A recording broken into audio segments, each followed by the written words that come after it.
am a public administrator. How much do you make? $242,000 a year. Can you describe what you do in one sentence? I oversee homeless programs for a very large nonprofit in the city of Los Angeles. That's a big role. And what's your biggest struggle in that job?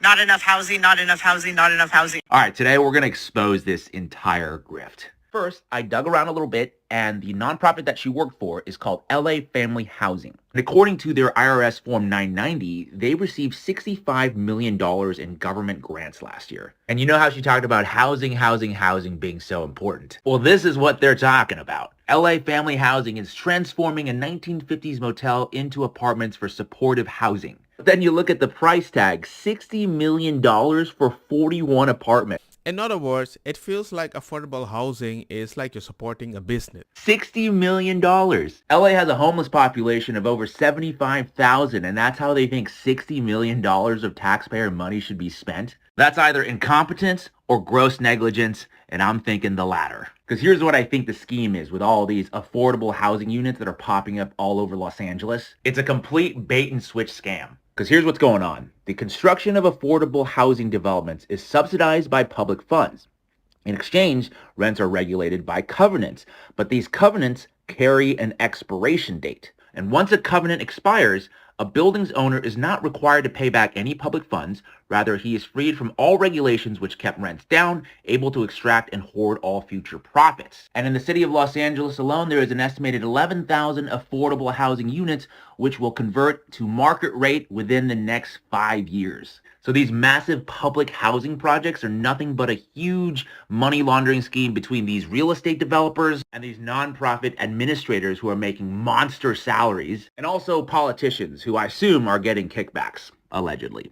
I mean, how else would you explain this insane statistic that LA is spending $837,000 to house a single homeless person? And remember, this lady is making about $242,000 a year. I guess with your tax money, building stuff with your tax money for the homeless that within a bunch of years, they can just charge people way more money. I don't know, man. I don't know. That's wild. $242,000 a year. Yes, for so little people. LA has a homeless population of over 75,000, and that's how they think $60 million of taxpayer money should be spent. To make huge bucks in the future. So I give these people two options. Either A, actually end homelessness, or B, we should demand to defund this whole boondoggle. Yeah, but the moment you say that, you're a racist because you don't care about the people without a house. But in all honesty, I'm just more surprised how we have so many smart people, but most of these issues are never solved. But they keep getting richer. That plan never fails. GameStop in downtown San Leandro is now permanently closed following what police are calling a ram and rob, where suspects use a car to ram into a store to rob it. It happened Friday morning. Store management declined an interview, but say the suspects only made off with a few $100s worth of merchandise, unlike what happened at its other San Leandro location. This GameStop location was hit on Christmas Eve. Management tells us the damage just to the front is estimated at $20,000. They say the suspects took off with upwards of 30 PlayStation 5s, valued at $450 each. 30 PlayStation, that's like $13,500. That's a lot of money because, hey, if Prop 36 doesn't allow them to rob below 900 and make it a misdemeanor, now that it is a felony, I guess they're going to give it all. So everybody that has a store, you have to be careful because it's going to get a little wild out there. Venga, dilo, remember to subscribe. Remember to subscribe? ¿Por qué? I'm 21, I'm a high school graduate, and I work in the Marine Corps. I'm 30 years old. I have my PhD in cancer biology, and I work in a biotech industry. Grad school, I went to University of South Carolina, and undergrad, I went to University of Florida.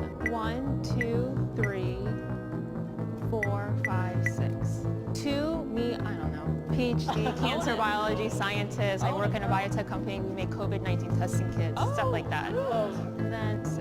It has nothing to do with your background. I don't think you really have the highest EQ out of all of us. Tyler, he ranked last for me personally because the way he carries himself. He was ranking intelligence based on his point of view and not taking in other people's point of views. So number 1 is Raymond. Number 2 would be Kaylee. Number 3 will be Tyler. And number 4 would be Shada. Number 5 is Sean, and number 6 is Maria.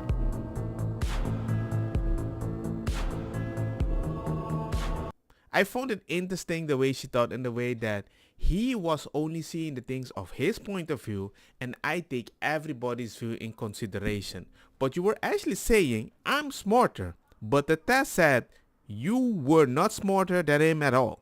So it proves a point that sometimes we have specific people empathetically want to see everybody's view, pointing fingers at dumb people, but in the end they might be pointing fingers at smarter people, but they don't realize that because they hide under diploma because they have a PhD. Why do we bring that in the kitchen?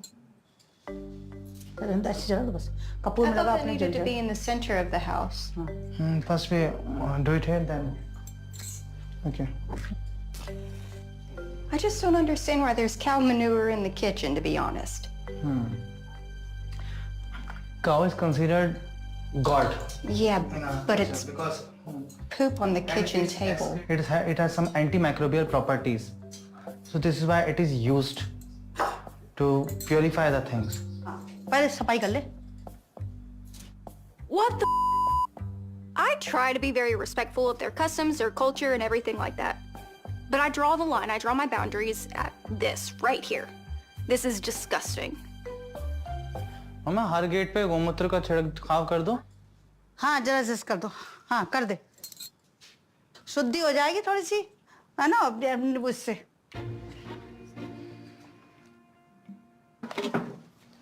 I'm just pouring few drops of cow urine.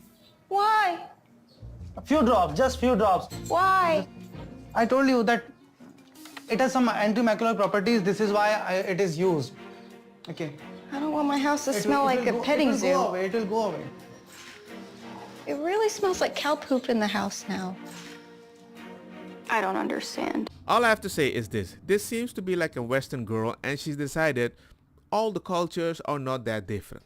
But then again, you went to a rural part of another country. And I think a lot of rural parts or any country might surprise you. But then again, you invited in your own house. And the fact that you react maybe like the people that you said are reacting or overreacting, I wish you the best. Morning, new details on the case of a pizza delivery turned into attempted murder. Investigators in Osceola County say this woman, 22-year-old Brianna Alvillo, was a delivery worker. She dropped off a pizza delivery at the Riviera Motel just off of 192 on Sunday, December 22nd. According to her arrest report, the victim was in town to celebrate her boyfriend's birthday along with her 5-year-old daughter. On the night of the crime, she had ordered food for a total of $33.10, giving Alvillo $2 as a tip. Investigators say the suspect did not like the amount she received. Later that night, investigators say Alvillo came back to the motel along with a man while both were wearing face masks. They forced their way into the room and attacked the victim. Investigators say Alvillo stabbed the pregnant woman 14 times. And all of that happened while the victim's 5-year-old daughter was watching. The pair then took off. According to the arrest report, investigators were able to trace the suspect's vehicle based on her files at the pizza place she was working for. Alvillo was arrested and now faces multiple charges, including attempted murder and kidnapping. I don't understand why a person can get angry at a tip. They're not supposed to pay you anyway.